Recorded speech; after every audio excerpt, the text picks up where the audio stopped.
Olá, meu nome é Mônica Dalmácio, eu sou nutricionista, com mestrado em Ciências Médicas e doutor em Fisiopatologia Clínica. A ideia hoje é conversar um pouquinho sobre o comportamento alimentar. Para a gente começar a conversar sobre comportamento alimentar, eu vou conversar com vocês um pouquinho sobre uma técnica chamada Mindfulness. A ideia é que a gente consiga se alimentar, que a gente consiga comer com uma atenção plena. Eu fiz um curso há uns anos atrás, foi até indicado por uma paciente minha, e a ideia o mindfulness, né, para ser mais prático, é uma prática de meditação onde você não pode nem criticar, nem julgar, nem roubar, nem mentir. Ou seja, a ideia é que você seja você mesmo da forma mais autêntica possível. A busca do mindfulness é pela consciência plena, é estar prestando atenção no que você faz, é estar presente no aqui e no agora. Para isso, nós precisamos acreditar que a meditação é um caminho, sabendo que nós podemos errar, que a gente pode desistir, pode voltar, pode recomeçar. Dentro do mindfulness existem 7 pilares.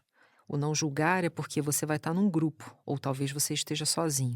E é muito comum a gente julgar o colega, ele não está sentado direito, ou eu não estou sentado direito, ou eu não estou respirando direito, eu não consigo me concentrar. A gente fica o tempo todo no processo de julgamento. Não julgue. Simplesmente se sente ali e esteja pleno naquele lugar. Ter paciência. Em alguns momentos a gente sente dor na perna, a gente sente cansaço daquela postura de estar sentado muito tempo no mesmo lugar. Então a gente precisa desenvolver a paciência. Entender que nós temos uma mente de iniciante. Entender que a gente tem que desenvolver confiança. Entender que a gente não precisa fazer esforço. Isso precisa acontecer de uma forma natural. E a aceitação e o deixar ir. Então, a ideia agora é a gente aprofundar um pouquinho mais em cada um desses. Então, o não julgar, ele vai incluir, obviamente, nós mesmos. Por quê? É muito difícil você sentar para meditar e não começar a pensar no seu dia, o que você vai fazer amanhã. Então, julga menos e presta mais atenção em você. Então, esquece os rótulos, se faz bem, se faz mal. O importante é você estar ali, presente. O segundo é a paciência, né? Ou seja, aguardar o tempo. A própria borboleta, ela vem num casulo. Se uma criança resolve ajudar essa borboleta a sair do casulo, essa borboleta vai morrer. Quando a gente é adulto, a gente já sabe que não pode tirar a borboleta do casulo. Então a gente precisa aprender a esperar. Ela precisa estar pronta. Então a gente não precisa ter um pensamento, a gente não precisa ter pressa, a gente não precisa se encaixar nem no futuro e nem no passado. A ideia do mindfulness é que você desenvolva paciência, você consiga respeitar o seu limite, que você esteja ali naquele momento como a borboleta, esperando o momento em que você vai amadurecer, em que você vai conseguir de fato voar. O terceiro ponto é a mente de iniciante. É como se você tivesse se vendo, se conhecendo pela primeira vez. Então, quando a gente pensa numa mente de iniciante, é a primeira vez que eu estou fazendo mindfulness é por isso. Não. É como se você não se conhecesse. É como se você estivesse sendo apresentado a você mesmo ali naquele momento pela primeira vez. Você não tem experiências, você não sabe de onde a pessoa veio, você não sabe do passado e nem do futuro dela. Ele está ali agora, nesse momento, é uma folha de papel em branco. Então, a ideia é que você, quando encontre alguém, você desenvolva um olhar fresco. O que significa isso? O seu olhar de hoje. As pessoas mudam, elas amadurecem. Então, é como se você não conhecesse ninguém. Tente não ver o outro pela sua opinião pré-formada. A ideia é que você tenha uma mente livre desse efeito taxativo, né? Livre dos seus pensamentos antigos. O outro ponto do mindfulness é a confiança. Confie na sua intuição. Acredite e recue se for necessário. Normalmente é como se fosse uma técnica de yoga. Quando a gente começa a fazer um exercício de yoga, você tem uma flexibilidade que te limita, você tem uma força muscular que te limita em vários movimentos. Então a gente não deve forçar. Essa confiança ela tem que existir de uma maneira que você não force, ou seja, você vai ser você plenamente.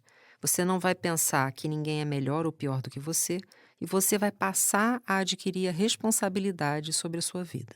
Outro ponto, o quinto ponto, é o esforço. Então, a ideia é que seja sem esforço. Nós temos um propósito. Não se julgue.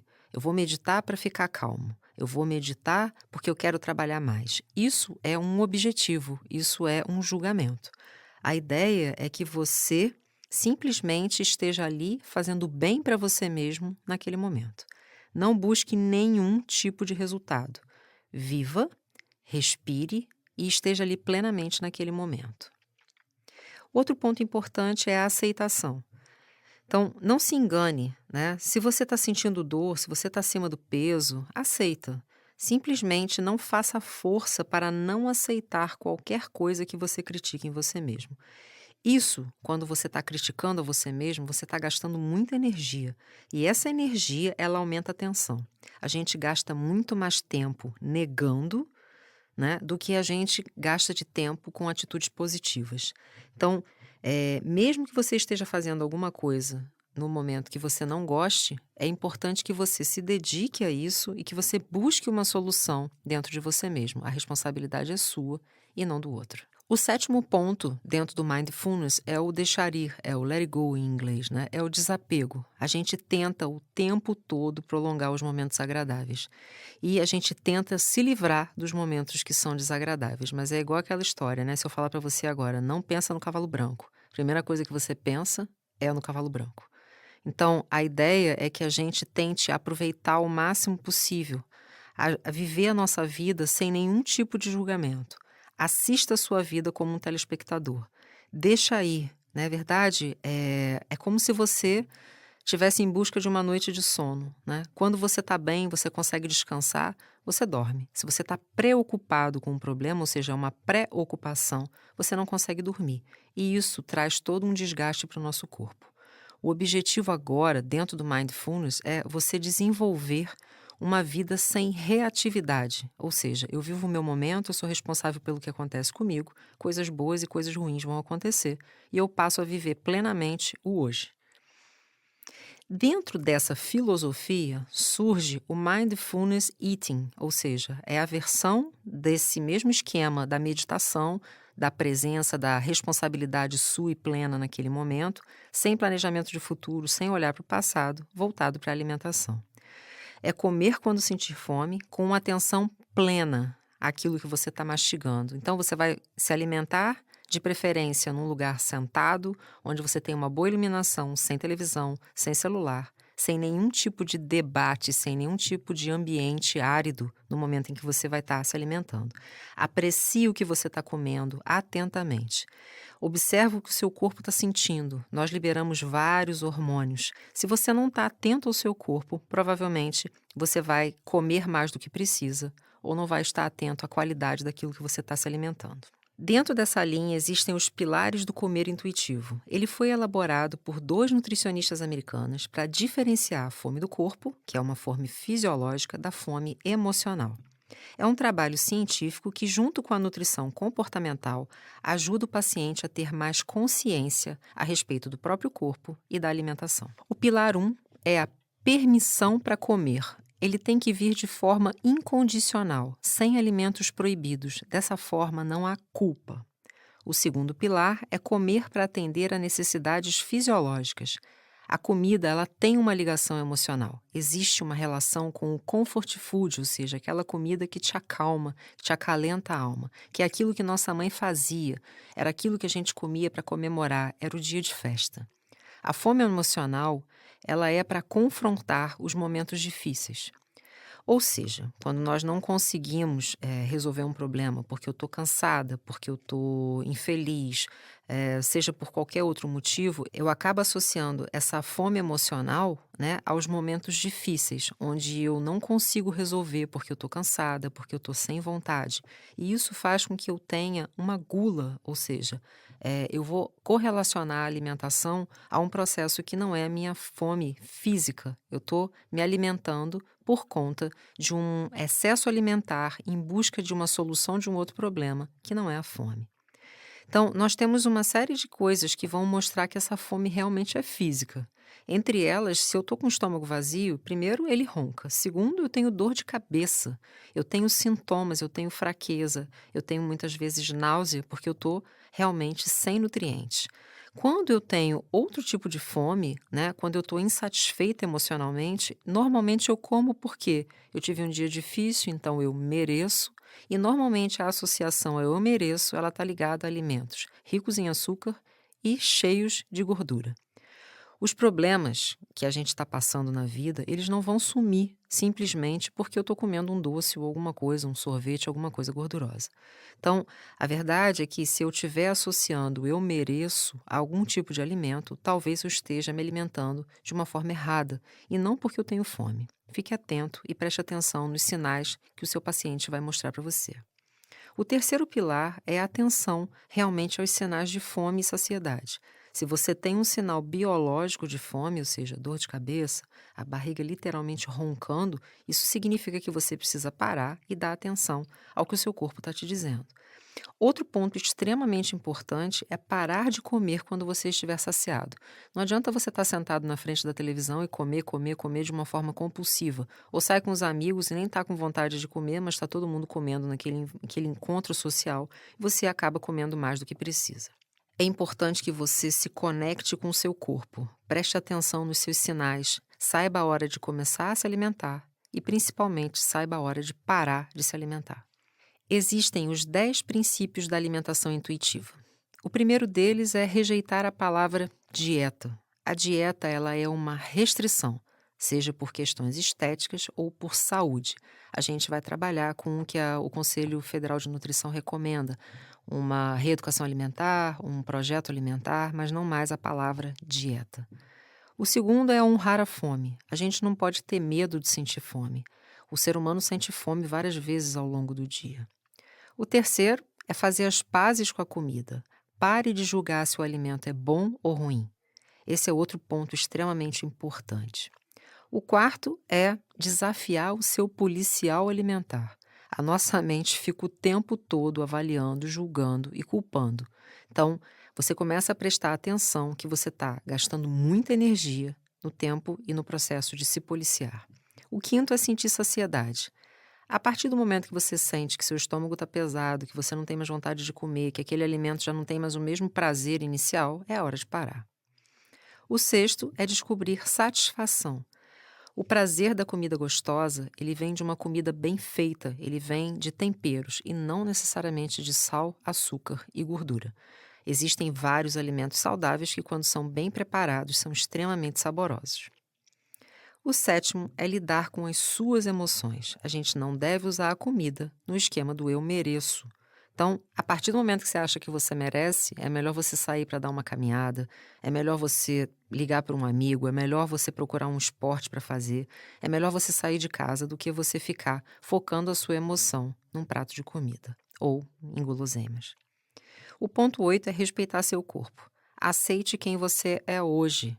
Se olhe no espelho e entenda que você está vivendo esse momento, que ele é um reflexo das suas escolhas de hoje. Se você não está satisfeito, é hora de mudar. O nono ponto é exercitar-se sentindo. A gente precisa também fazer atividade física, colocar o corpo em movimento em coisas que são prazerosas. Se você não gosta de uma academia, talvez você goste de um esporte. Né? Se você não gosta de um esporte, talvez você goste de dança. Se você não gosta de dança, talvez você goste de fazer trilhas. A ideia é que você deve tentar alguma coisa que te faça feliz. E com isso, o seu corpo está se movimentando. O último ponto é honrar a sua saúde. Seu corpo é a sua casa, é onde você passa a maior parte do seu tempo. Se você não gosta de uma casa suja, desorganizada, por que você está tratando o seu corpo de uma maneira que talvez não seja um reflexo daquilo que você faz com a sua casa? Então, é importante que você tenha uma rotina. Todo ser humano precisa de rotina, hora de dormir, hora de acordar. O dia extra é o dia de festa. O que você faz no dia a dia, 5, 6 vezes na semana, é o que representa você. Comer brócolis no sábado não vai fazer de você uma pessoa saudável. Nosso último ponto é a entrevista motivacional. Essa entrevista ela tem 4 fases. Primeiro, envolver o meu paciente, ou seja, eu preciso criar um vínculo, uma empatia, escutar a pessoa com todos os seus sentidos. O segundo é focar. O paciente precisa ter foco na alimentação, na atividade física, na qualidade de vida. Eu gosto muito do diário alimentar. O terceiro é evocar.